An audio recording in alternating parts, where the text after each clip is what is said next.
Brian, first day after a very good win at home, what was training like today? Was the feel any different? What was it like? Your team's on a good run, Nico. So they're all in good spirits. In terms of watching the video of a game where you had to adapt to so many things during the first half and then the great play, dominant performance in the second, anything that stood out? I gave you some homework. We'll talk offline. See if you guys figured it out. There were some, good moments. There's some moments that in the first half, could we have adapted? Could we have, done some things a little earlier? It's always a challenge, but halftime's there for a reason. Thought Freddie came down with some good ideas, and we gave it to the players, gave them some ideas, and they went out and implemented what we were seeing from up above. So credit there to the staff and to the team. But it was a very good performance against a dangerous team. That team, works. It's a good team. So we were overall very pleased this morning watching the film. Did it feel like Raul's link-up play and movements, which are different than Jordan's, maybe unlocked a couple of different things in that second half? Maybe. I think right from the get-go, from the start of the second half, I thought we were better. Part of the challenge with Raul versus Chu or Jordan or whoever we make subs for, Josh versus JP, I think some of that all comes down to, it's a team sport, and we can't focus too much on one player or this guy coming on or whatever. I think that whole group is super talented, and how we play against different opponents at different venues, again, leads back to that, we've got plenty of options. You mentioned JP. How's he doing? Good. We're going to modify him just today, just to ease him back into it, and he's in full training this week. And you mentioned the film there, watching that back. Everybody saw Josh's goal, but when you watch the film back, what did Josh do that stood out outside of the goal in that game? He covered a lot of ground, defended well in moments. His ability to turn out of pressure and dribble the ball up the field was good.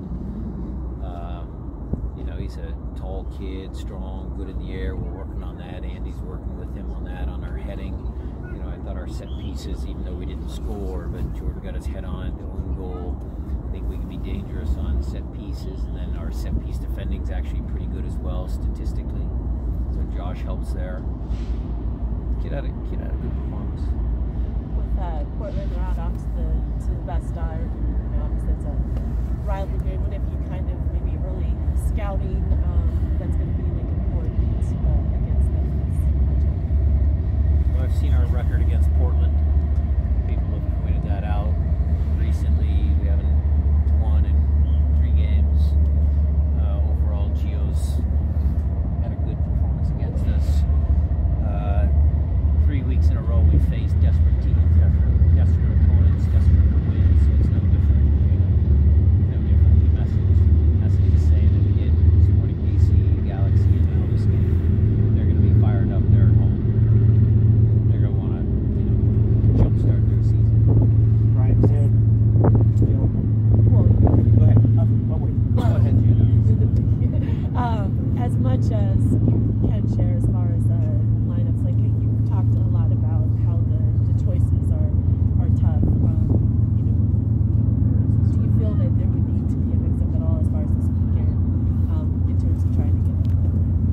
Yeah, lineup choices are still hard, Jada.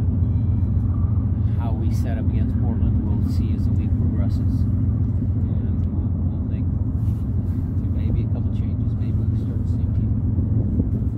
Brian, just going back in terms of messaging. How do you, in terms of consistency play, you get Portland, but how much is messaging about how your team needs to play? It's always about our team. It's always about our team. If we play up to our potential, we'll win most of our games. Or we'll give ourselves a chance to win most of our games. How about that? And in terms, you talked about your set piece defending. Can you do a little bit more in terms defending of... in general has been good, including set piece defending. I think the guys have bought in.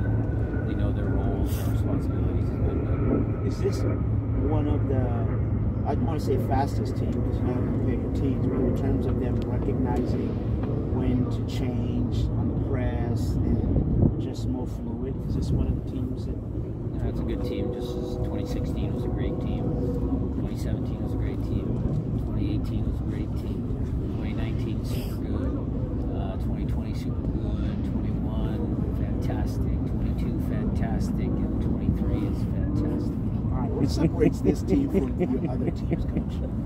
We're fantastic. Oh. Captain Fantastic, Elton John. To try to help him out, is this the most versatile team that you've had? I'd have to think about it. It's a good question.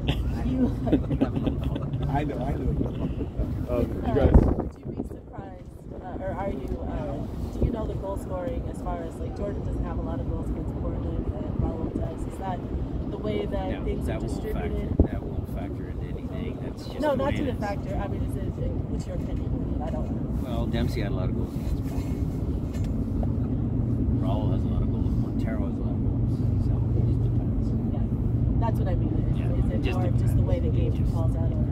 Looking ahead to this weekend, what does the rivalry between the Timbers mean to you? I don't think we have enough time for me to answer that question.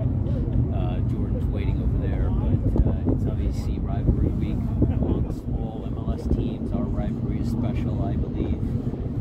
It's one of the originals. It goes back a long ways, and it has a lot of meaning, a lot of personal meaning. How do you plan on carrying that success from this past weekend into your upcoming game against Portland?